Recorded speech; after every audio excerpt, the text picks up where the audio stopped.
الأصل الثاني المهم جدا، وأنا بركز على أصول معينة، ما كل أصول أهل السنة، أصول معينة شايف واقع فيها الخطأ عند كثير من الناس. عدم مجادلة أهل الأهواء، ما بنقول عدم مناظرتهم مطلقا زي ما بيقولوا أهل البدع من الحجورية ومن الصفوجية ومن الجهلة، لأن المناظرات موجودة في القرآن، لكن المناظرات يا جماعة محسوبة بحسبها وضيقة جدا.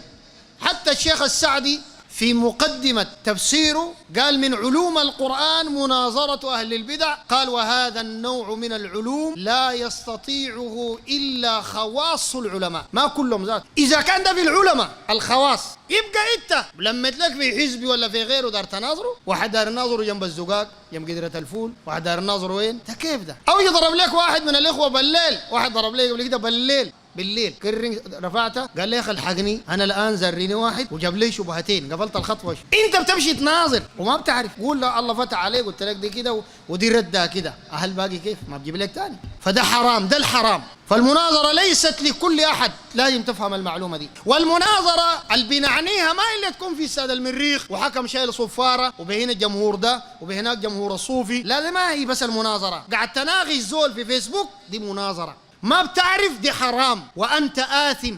قال أبو قلابة رحمه الله، اسمعوا الكلام ده كويس كما روى ابن سعد في الطبقات وغيره، قال لا تجالسوا أهل البدع، واحد، ولا تجادلوهم، اثنين، وده موضع الشاهد. قال ما تجادلوا أهل البدع، لا في فيسبوك لا في واتساب ولا في مجموعة ولا في تمشي لك مسجد حزبيين تخش لك في شمطة لا تعرف لا أول ولا آخر، ولا هم الحزبيين دايرين الحق أصلا، ما دايرينه. قال ولا تجادلوهم فإني أخاف أن يغمسوكم في بدعتهم. مش قال إذا وقع الذباب في ناحية فليغمسوا، الغمس تعرفوا، قال لك ده برضه بيغمسك في البدعة زي الضبانة غمسوها في الشارع. فإني أخاف أن يغمسوكم في بدعتهم أو أن يلبسوا عليكم أمركم الذي تعرفون. السنة الله حباك أنت موحد وناس قامات في المجتمع عندهم درجات علمية دنيوية كبيرة، الله عماهم على الحق واختارك، دي نعمة ما في نعمة أعظم منها يا أخوان. بل الله يمن عليكم أن هداكم للإيمان إن كنتم صادقين. أعظم نعمة السنة والتوحيد. الله اختارك أنت من دون الناس الحلة كله، وأنت جامعة ذاته ما قريت مثلا، الله اختارك أنت، دي نعمة ولا ما نعمة؟ أعظم نعمة، مش نعمة، أعظم نعمة. تجي طوالي تعرض للخطر والزوال كيف؟ ولا تجادلوهم، ولا شنو؟ ما تجادل أهل البدع، ولا تجادلوهم فإني أخاف أن يغمسوكم في بدعته أو أن يلبسوا عليكم أمركم الذي تعرفون. ومن هنا بنبه في كثير من الشباب والدعاة، الواحد بجهله همه بس يمشي يقول لك مسجد أنصار السنة، بس تلقى لابد للجامع ده وعارفهم لا دايرين دين ولا دايرين حق، عارف ناسه دين ولا دايرين حق ولا دايرين منهج سليم ولا دايرين يتكلموا في التوحيد ولا بالشرك ولا بالصوفية، بس مسجدهم ده مع انه مساجد العوام فاضية. بقول لك وين يا مولانا مجينا يا اخي، نحن والله محتاجين نتعلم، بيخلي ده لانه بيحب المجادلة والمناظرة، بيحب حب وهو ليس اهلا له. شفت ده بيلف الزمن وحينغمس في بدعته كما قال ابو قلابة.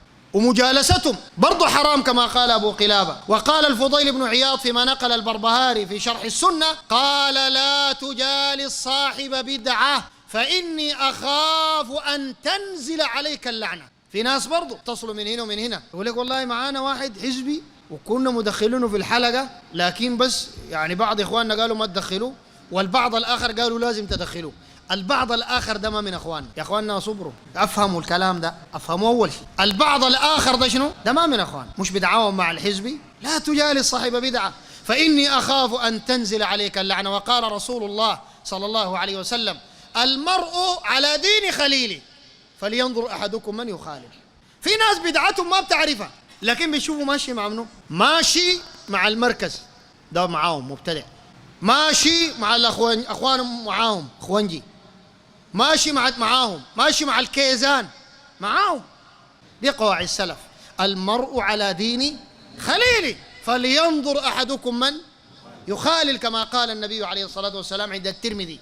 وعند مسلم قال رسول الله صلى الله عليه وسلم الأرواح جنود مجندة ما تعارف منها ائتلف وما تناكر منها اختلف. واضح ولا ما واضح؟ زول ماشي مع أهل البدع ده منه، ماشي مع أهل السنة وما ظهرت عليه بدعة ويحب السنة ويتعلمها وينصرها، من أهل السنة. حتى لو كان عنده بعض المعاصي ده من أهل السنة. حتى لو حلق لحيته وملتزم بالسنة وأصول الباقية كلها، من أهل السنة، لكن عاصي ومفرط في شيء معين.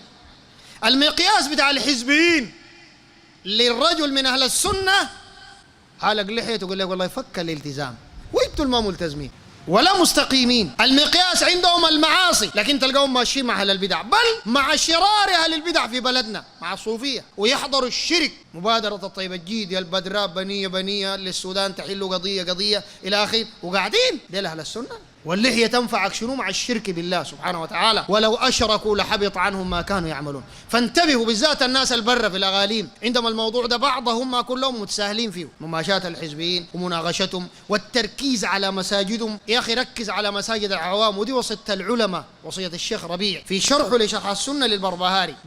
قال العامي يبحث عن الحق والحزبي لا يريد الحق. قال والعمر محدود. قال تنفق مع حزب 20 سنة تنصحه وعارف كلامك ده صح، وقبل ما يلدوك عارفه صح، لكن بيتعارض مع المرتب، بيجي من جمعية شنو ومنظمة شنو ما بيخليه.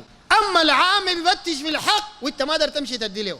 ساك الحزبيين يا اخواننا نصحتهم ما تمشوا يا اخي مساجد الحزبيين، تعملوا غلبه ساكت وجوطه ساكت. معلش لو بيقبلوا الدعوه امشي، ادعوهم الى الحق والى السنه والى التوحيد والى عدم الحزبيه امشي، لكن مقفلين مطبلين ما بيقبلوا الحق نهائي. امشي طوالي مسجد العوام، الفيهم خير هنا بيجوك، هناك بيسمعوا في دعوه، هناك بيجوك وبتبقوا كتار وبتعمل لكم عصابه من الناس شغالين دعوه، وبعد شويه بتبقوا قوه في الحله. ما تضيع زمنك ساكت. هذا وصلى الله وسلم وبارك على محمد وعلى اله وصحبه.